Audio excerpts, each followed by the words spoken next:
My son ordered me to leave home right now at the time of 11 p.m. at night. Where I can go, that was a very painful moment for me. A moment when the walls of the house I had built with my own sweat and blood seemed to push me out like a stranger, a beggar, an unwanted burden. The night was cold, the air biting against my skin, and as I stood there with my small bag in hand, staring at the face of my son who once used to hold my finger to cross the road, I felt a pain deeper than any wound life had ever given me. His wife stood behind him, her arms folded, her lips curled in a look of triumph, as if she had won some battle by driving me out of my own home.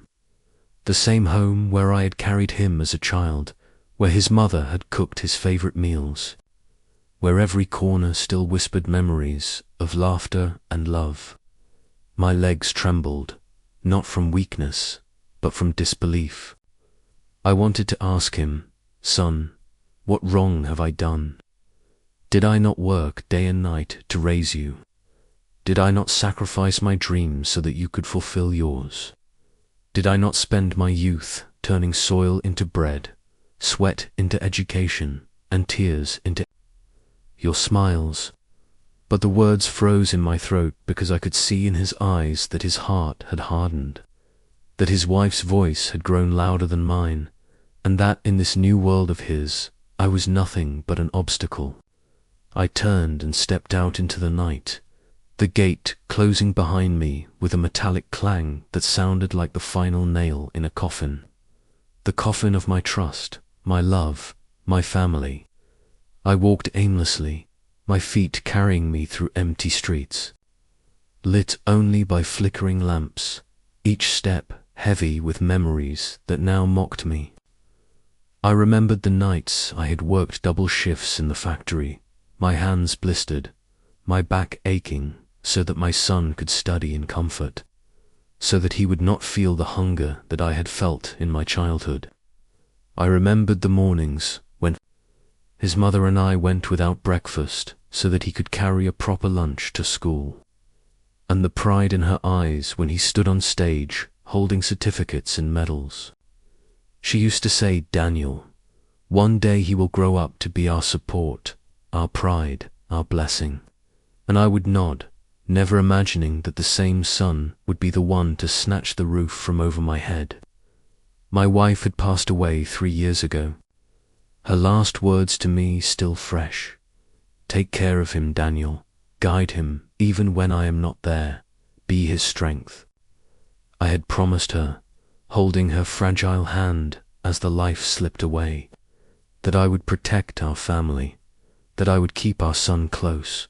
But now I felt I had failed her, for he was no longer my son. He was a stranger shaped by greed and poisoned. Whispers. That night I sat on a bench in the park, shivering as the wind cut through my thin sweater, staring at the stars that seemed too far, too cold, too silent to hear my cries. I asked myself over and over, where did I go wrong? Was I too soft, too forgiving, too blind? And in the silence, only the rustling leaves answered me. The next day, I wandered into the old part of town, to the factory where I had spent 30 years of my life.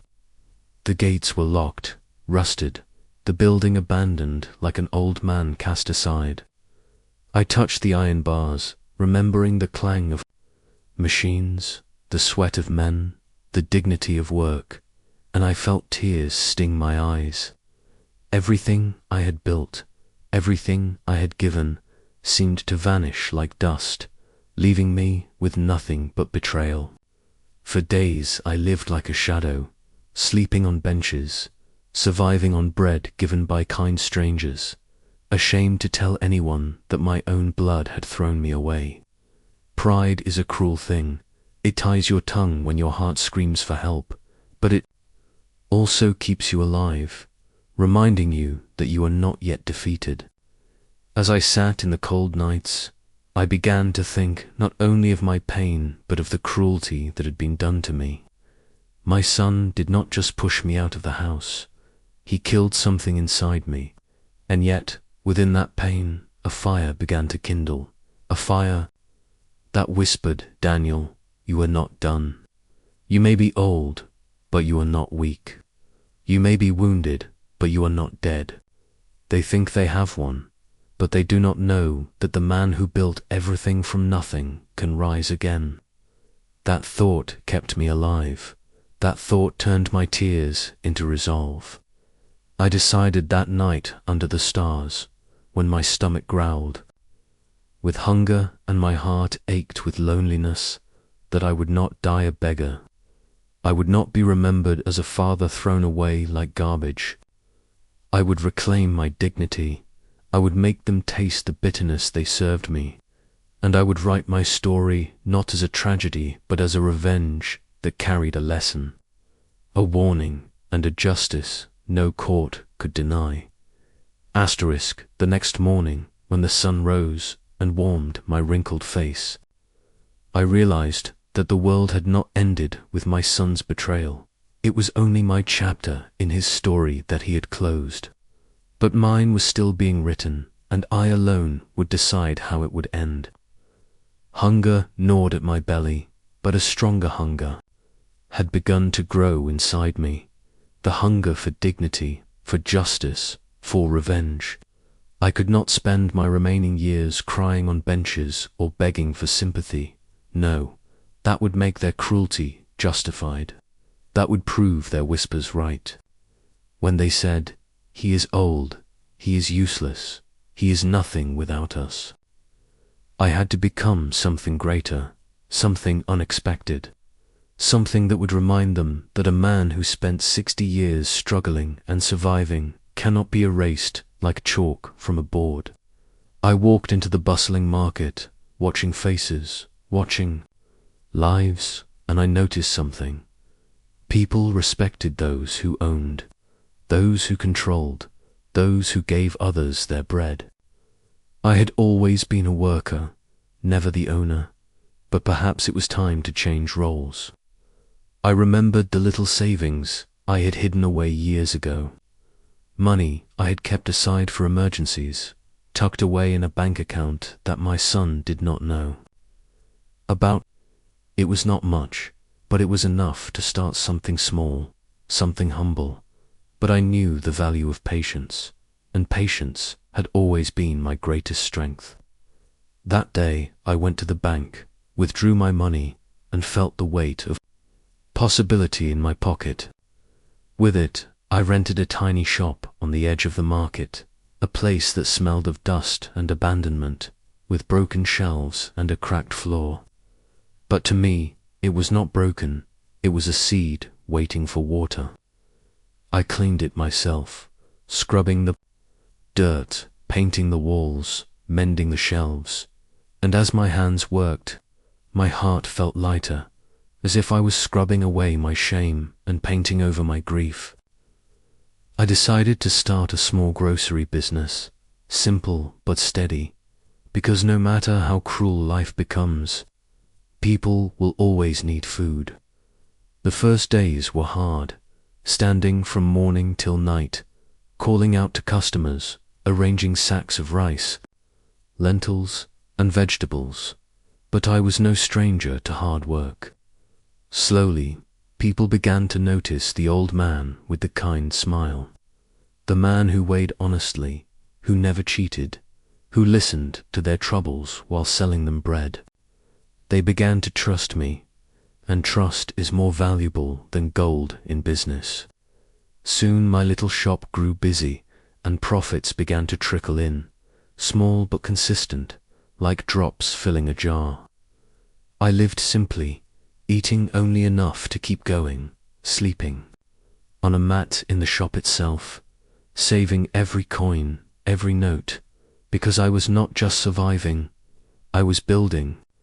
Weeks turned to months, and my shop grew into 2 shops, then 3, until I hired 2 boys from poor families to help me, boys who reminded me of myself when I was young, eager but lost.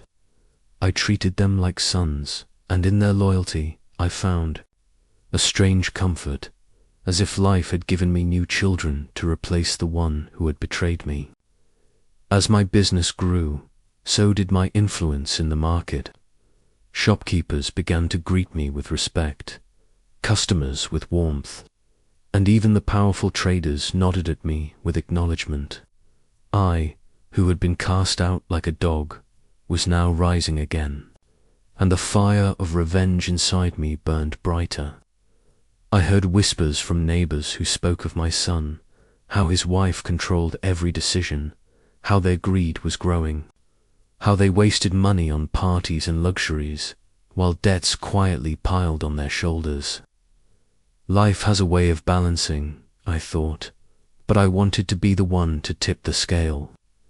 I kept silent, building, growing, waiting, because revenge is not taken in anger, it is taken in patience, when the knife is sharpest and the wound is deepest.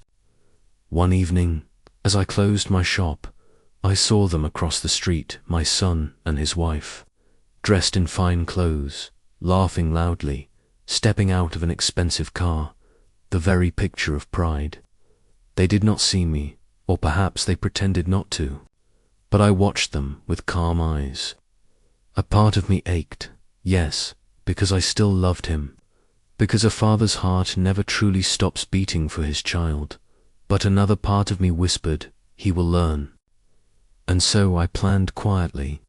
I began to invest in land, small plots at first, then larger, using the profits from my growing business. I studied the market like a student, learning from mistakes, from others, from experience, and within a few years, I had not only shops but properties, rentals, and influence that stretched far beyond what I had ever dreamed in my youth. People began to call me Baba, Daniel, a man of wisdom and wealth, a man respected, even feared. And yet I remained humble, never showing off, never revealing the storm brewing in my heart.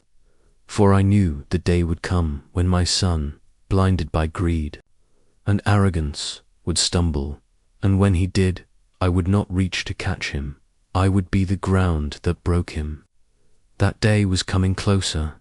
I could feel it like the rumble of thunder before a storm, and I was ready. The years rolled forward, and with every passing season, my life grew stronger while theirs grew weaker, though they could not see it yet. For pride blinds people until it is too late.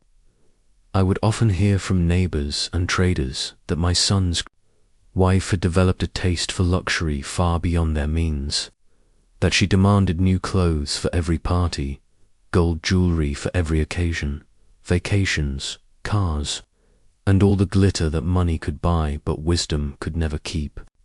My son, trapped between her demands and his own arrogance, tried to keep up, borrowing from lenders, mortgaging land, taking loans with interest so high that even a fool would hesitate. But blinded by his pride, he did not stop. I watched silently, never once approaching them, never once reminding them of the night they threw me out. But every coin I earned, every deal I made, was a step closer to the moment of truth. One day, fate handed me an opportunity wrapped in silence but sharp as a blade. Word reached me that my son was drowning in debt, that the very house I had built with my sweat and his mother's prayers was about to be seized by lenders. I did not rejoice openly, but inside my heart whispered, the time has come. Quietly, without their knowledge, I purchased his debts from the money lenders, disguising myself behind another trader's name. I became, without their knowing, the very man who owned their chains.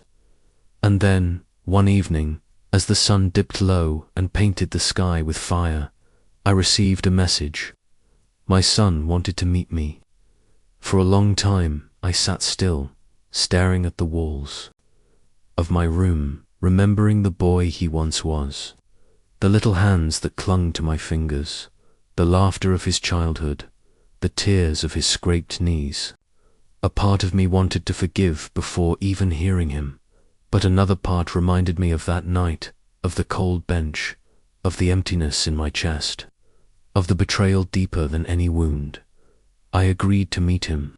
When I arrived at the tea shop where he waited, I saw a man I barely recognized, his face lined with stress, his hair graying too early, his clothes worn, his eyes restless with shame. He stood as I approached, and for a moment I saw guilt in his gaze, but also desperation. "Father," he said quietly, the word almost choking him. I did not answer at once, only sat down and gestured for him to speak. He told me of his troubles, of how the debts had grown, of how lenders were threatening to throw him and his family into the streets, of how his wife was blaming him, how the world was closing in. He begged me for help, begged me to save the home, to save his children. For a long moment, silence hung heavy between us, broken only by the clatter of cups around. Then I leaned forward, my voice steady but cold, and said, "The home you speak of was already mine, for I bought it when you sold yourself to greed. You did not know it was me, but I am your creditor.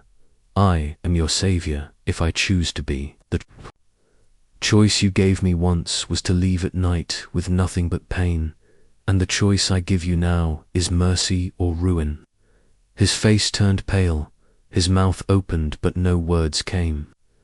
I watched him squirm, watched him feel the very helplessness he once forced upon me, and for a moment I almost relented. But then I remembered his laughter that night as his wife shoved me out, remembered how he turned his face away when I begged, and I decided, "You will leave that house," I told him. "You will taste the cold of the street as I once did. And only when you have learned, only when you have felt hunger in your bones and tears in your eyes, only then may you understand what you threw away." His head dropped, shame heavy on his shoulders, and I rose, leaving him there. Days later, the house was emptied, the family forced to leave, and for the first time in years, I walked back through its doors. Not as a beggar, not as an old man thrown out, but as the rightful owner, as the victor. I sat in the very room where my son had once ordered me to leave, and I felt the circle close. My revenge was complete not with blood, not with violence, but with the silent justice of time, patience, and wisdom. Yet even then, my heart ached. For revenge is a bitter meal, filling but never sweet. I took no joy in his suffering, only a grim satisfaction that balance had been restored. But I left him a lesson, for before I closed that chapter, I sent word to him: a man who betrays his blood will one day be betrayed by his fate. Respect your roots, honor those who raised you, or the tree you grow will rot from within. And so, my story ended not in joy, but in truth. My son had cast me out, but life had brought me back stronger, and in my revenge, I found not happiness, but the reminder that betrayal always returns to its sender. To those who hear my tale, let it be a warning: never abandon the hands that once fed you, never spit on the shoulders that once carried you, for the weight of that sin will one day return heavier than you can bear.